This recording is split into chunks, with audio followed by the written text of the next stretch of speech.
Tale of Two Cities by Charles Dickens. Book the Third, The Track of a Storm. Chapter 4. Calm in Storm.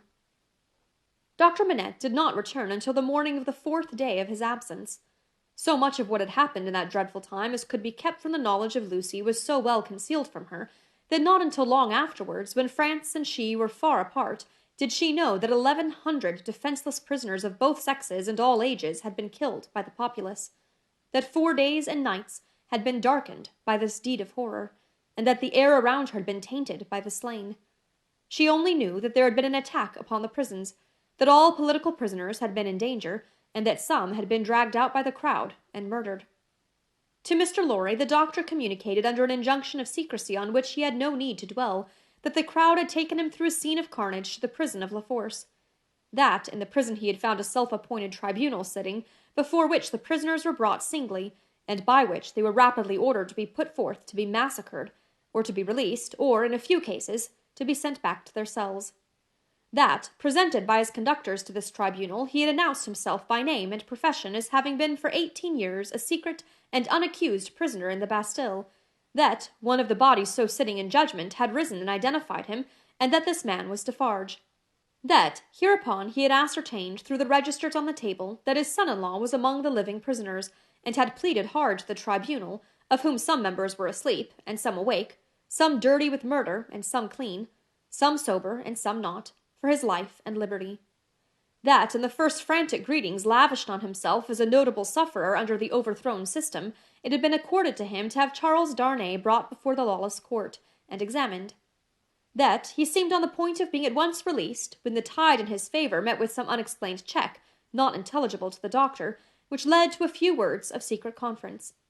That the man sitting as president had then informed Dr. Manette that the prisoner must remain in custody, but should, for his sake, be held inviolate in safe custody. That, immediately on a signal, the prisoner was removed to the interior of the prison again, but that he, the doctor, had then so strongly pleaded for permission to remain and assure himself that his son-in-law was, through no malice or mischance, delivered to the concourse whose murderous yells outside the gate had often drowned the proceedings, that he had obtained the permission, and had remained in that hall of blood until the danger was over. The sights he had seen there, with brief snatches of food and sleep by intervals, shall remain untold. The mad joy over the prisoners who were saved had astounded him scarcely less than the mad ferocity against those who were cut to pieces.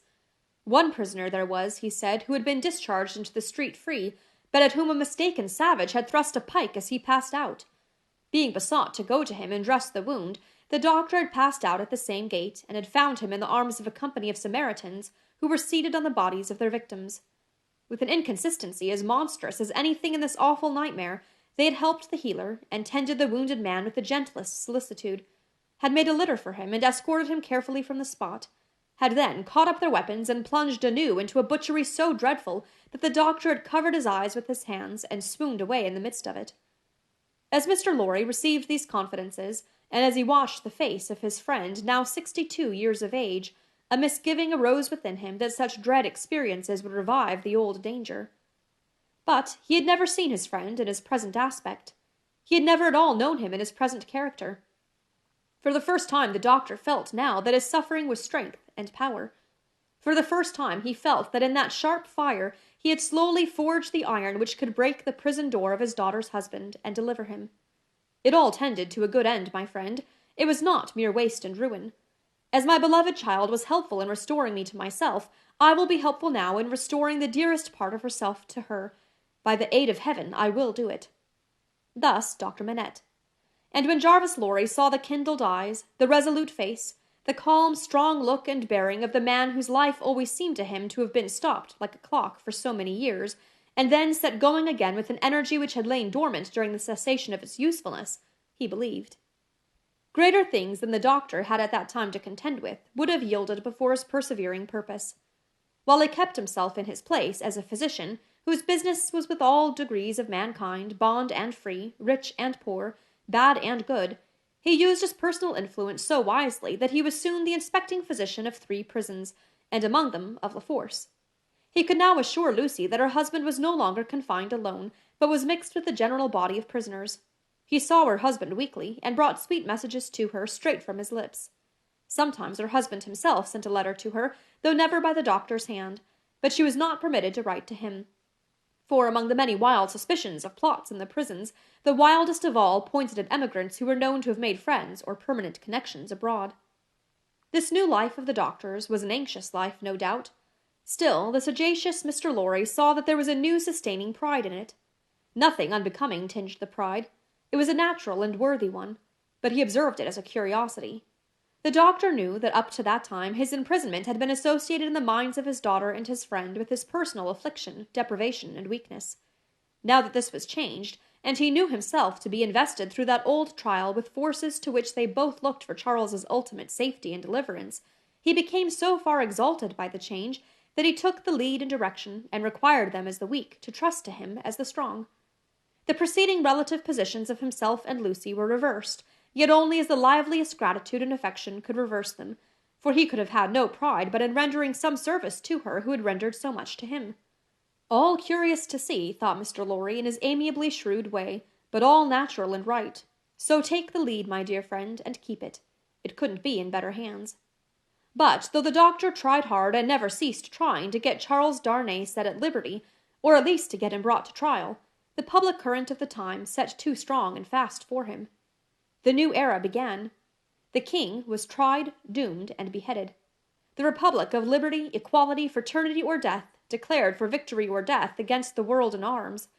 The black flag waved night and day from the great towers of Notre Dame. 300,000 men, summoned to rise against the tyrants of the earth, rose from all the varying soils of France, as if the dragon's teeth had been sown broadcast and had yielded fruit equally on hill and plain, on rock, in gravel and alluvial mud, under the bright sky of the south and under the clouds of the north, in fell and forest, in the vineyards and the olive grounds, and among the cropped grass and the stubble of the corn, along the fruitful banks of the broad rivers, and in the sand of the seashore.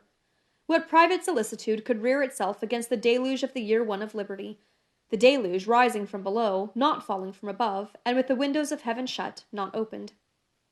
There was no pause, no pity, no peace, no interval of relenting rest, no measurement of time. Though days and nights circled as regularly as when time was young, and the evening and morning were the first day, other count of time there was none. Hold of it was lost in the raging fever of a nation, as it is in the fever of one patient. Now, breaking the unnatural silence of a whole city, the executioner showed the people the head of the king, and now, it seemed almost in the same breath, the head of his fair wife, which had had 8 weary months of imprisoned widowhood and misery to turn it grey. And yet, observing the strange law of contradiction which obtains in all such cases, the time was long, while it flamed by so fast. A revolutionary tribunal in the capital, and 40 or 50,000 revolutionary committees all over the land. A law of the suspected, which struck away all security for liberty or life, and delivered over any good and innocent person to any bad and guilty one. Prisons gorged with people who had committed no offense, and could obtain no hearing. These things became the established order and nature of appointed things, and seemed to be ancient usage before they were many weeks old. Above all, one hideous figure grew as familiar as if it had been before the general gaze from the foundations of the world, the figure of the sharp female called La Guillotine. It was the popular theme for jests. It was the best cure for headache. It infallibly prevented the hair from turning grey.